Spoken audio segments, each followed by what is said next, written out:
আসসালামু আলাইকুম। সন্ধে ৭টা, বাংলাদেশ বেতার, রাজশাহী। স্থানীয় সংবাদ পড়ছি মাসুম আখতারুজ্জামান অনিক।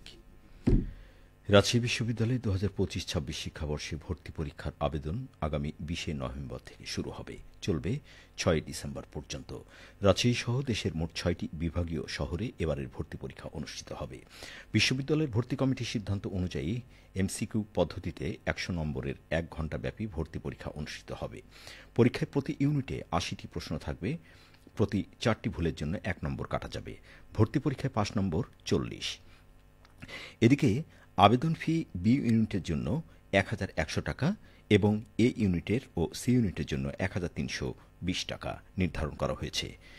২০২৪-২৫ সালের এইচএসসি বা সমমান পরীক্ষায় উত্তীর্ণ শিক্ষার্থীরা যোগ্যতা অনুযায়ী ৩ ইউনিটেই আবেদন করতে পারবেন।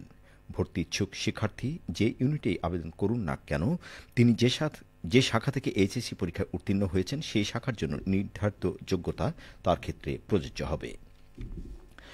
চাঁপাইনবাবগঞ্জ জেলা অভিবাসন সমন্বয় কমিটির সভা অনুষ্ঠিত হয়েছে। আজ জেলা প্রশাসকের সম্মেলন কক্ষে এই সভা অনুষ্ঠিত হয়।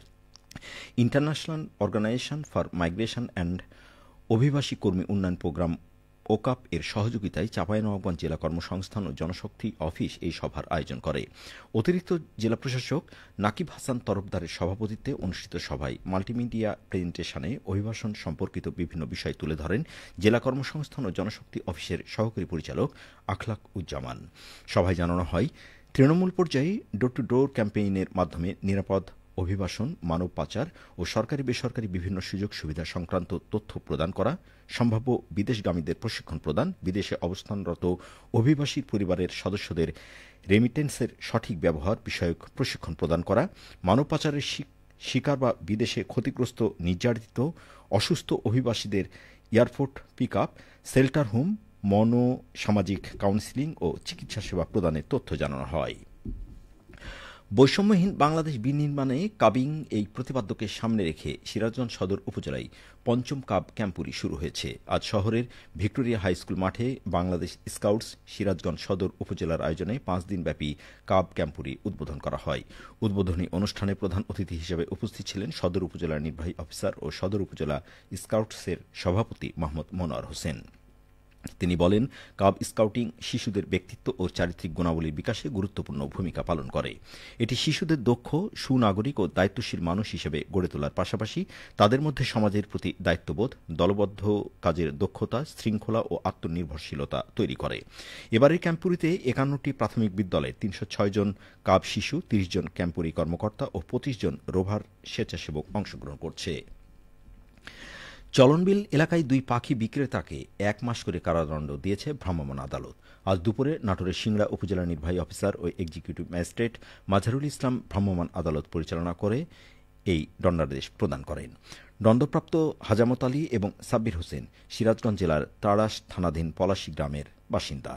ভ্রাম্যমাণ আদালত পাখি বিক্রেতাদের কাছ থেকে ৫১টি জবাইকৃত বক পাখি উদ্ধার করে এবং মাটি চাপা দেয়। উপজেলা নির্বাহী অফিসার মাজহারুল ইসলাম বলেন, বিলের পাখি রক্ষায় চলনবিল জীববৈচিত্র্য রক্ষা কমিটির সদস্যরা সক্রিয় ভূমিকা পালন করছেন। প্রশাসনের পক্ষ থেকেও পাখি ও জীববৈচিত্র্য রক্ষায় যথাযথ ব্যবস্থা নেওয়া হচ্ছে।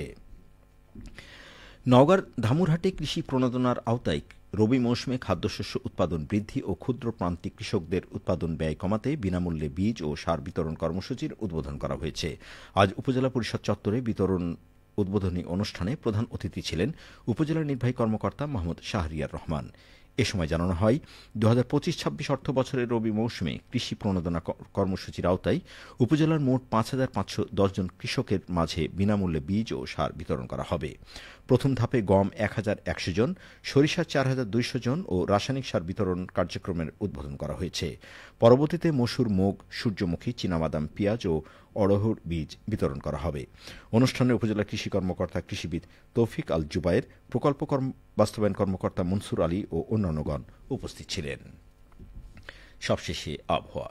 আজ রাজশাহীতে সর্বোচ্চ তাপমাত্রা ছিল ৩৩.৭ ডিগ্রি এবং সর্বনিম্ন ২২.৭ ডিগ্রি সেলসিয়াস। সন্ধ্যে ৬টায় বাতাসে আপেক্ষিক আর্দ্রতার পরিমাণ ছিল ৭৯%। রাজশাহী পার্শ্ববর্তী এলাকায় আগামীকাল সূর্যোদয় ভোর ৬টা ১০ মিনিটে। সংবাদ শেষ হল। আমাদের পরবর্তী স্থানীয় সংবাদ প্রচারিত হবে আগামীকাল সকাল ৮টা ১০ মিনিটে।